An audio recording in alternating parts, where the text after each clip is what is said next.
Hey everyone, Anthony here with another episode of the Bloody Points Guide starting out. This is episode 4 where we talk about acquiring gold. Now in the early game, when you're first starting on a fresh server or a new player, gold is mainly used for buying things from these NPC vendors, and generally the only thing you're going to want to buy is food. Food you will always need in large quantities. You can also buy intermediate gear, armor and weapons, but you're pretty much going to want to save your gold. You can make those things yourself, as we've shown in the previous videos in this series. You can make those fairly easily. Hunting mobs or PvEing is something you're going to do in the beachhead probably to start out, to get used to the mechanics, and you're going to want to do that with combat disciplines equipped. As you can see, we still have our harvesting disciplines slotted. We're going to want to remove those and put on some combat disciplines.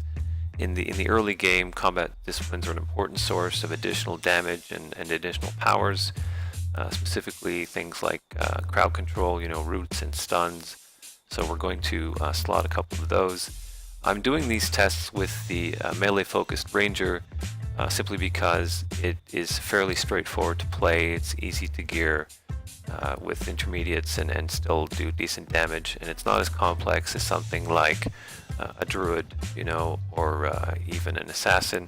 It is a dual tray class, however, so you get some experience with tray swapping, but it is something that you can use fairly effectively with little or no knowledge of the game mechanics.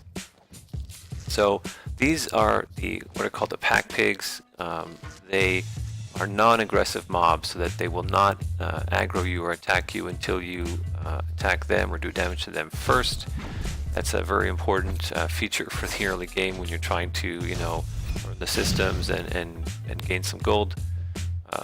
I'm using a series of attacks here which allow me to do a lot of damage without taking damage in return. The chain attacks and the combos that you can use with the combination of class granted and discipline granted powers is pretty effective. As you can see there, I looted some gold. We have our first gold, very nice. Since I've killed this, I am going to go ahead and full loot it so that I can harvest it. You have to full loot mobs before you get the harvest interact option. I have a knife which we made previously.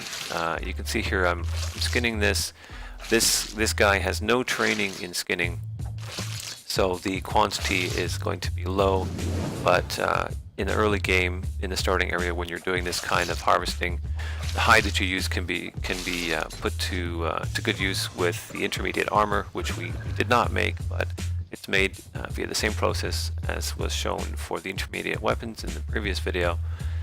You see I got a bit of gold. We'll kill another one just to get a little bit more. Now, these are very low-level mobs. They're rank 2 and they're pack pigs. Once you become comfortable with this, you can move out into the campaign world and take on higher rank mobs of this type or mobs of other types. The mobs drop varying amounts of gold based on their difficulty. One exception to that, however, is that hunger corrupted form of mobs, the ones that come out at night, they drop far less gold than the regular forms. So for example, if you were to kill a rank 9 risen mob in its regular form, or say a Hellcat, a better example, would give you say 250 gold.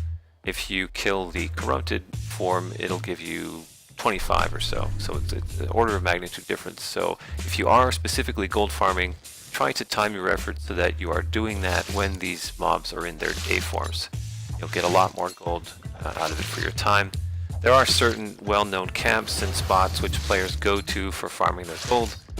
For example, there is a risen spawn in one of the adventure zone parcels in a canyon. It's a really popular spot for that, and you can get upwards of 10k gold per hour. That's not that difficult to do once you've got a little bit of gear and you know what you're doing. And that allows you to make purchases of considerable cost. But for now we're focusing on the low end. As you can see here, I have a little bit of gold. Now I'm going to browse the shop, see what I can buy. I do not have enough to buy even these arrows here, but I can make those myself, so it's not really something I would spend on anyway. Generally, you're going to be buying food, and there we go, potatoes. Very important food in Crowfall, as you will all learn.